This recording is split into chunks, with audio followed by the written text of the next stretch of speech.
यरमई हरदिया दुभ पातर है। यरमई हरदिया दुभ पातर है। यरमई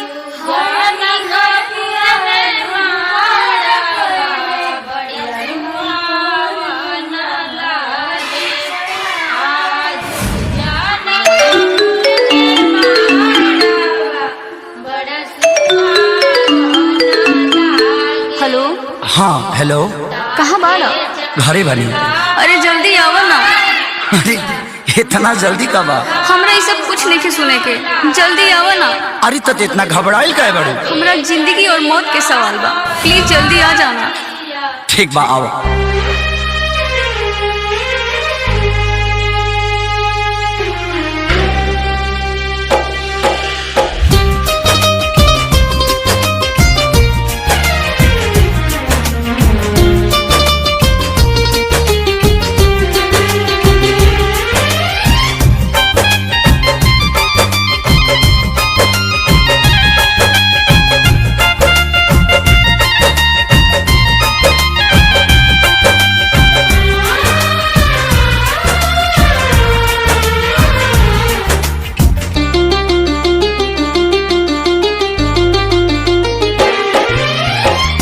पगली के भइल बाटे पागल के दासा, आज हमरा पता चलल प्रेम के भाषा।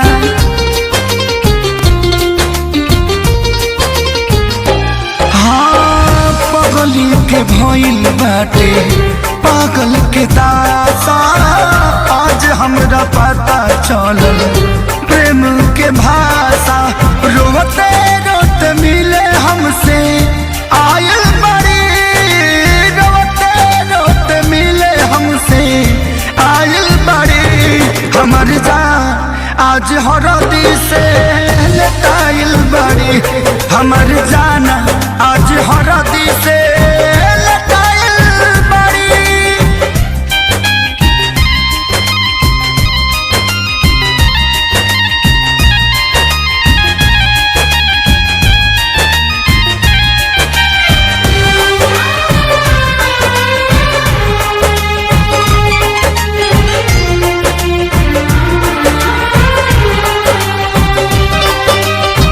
घर परिवार देख खोजत होई जा, छतिया पमुड़ी धके रोवा तारी एही जा।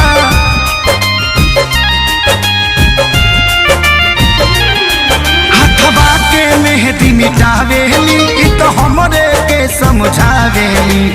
अखिया बाल राइल पादा लाइल बड़ी, अखिया बाल राइल पादा लाइल बड़ी। हमर जान आज हरद से लटाइल बड़ी, हमर जाना आज हरद से लटाइल बड़ी।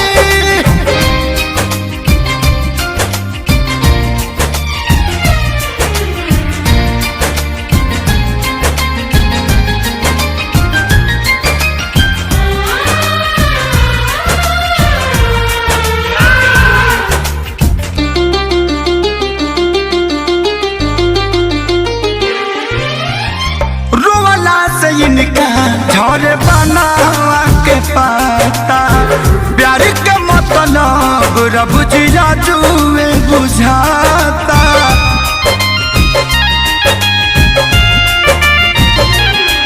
हम इनका से तनिको खफा नहीं खी, काहे की जान बेवफा नहीं खी। अखिलेश के खेसारी खाती भुलाइल बड़ी, अखिलेश के खेसारी खाती भुलाइल बड़ी। हमर जान आज हरद से लटाइल बड़ी, हमर जाना आज हरद से लटाइल बड़ी। ए जा, हम तो के छोड़ के ना जाए। सुना, कुर्बानी के नाम ही तो प्यार होला, और प्रेमी से बढ़ के परिवार होला। सबके इज्जत के बात बजान, तोहरा चले के परी चल।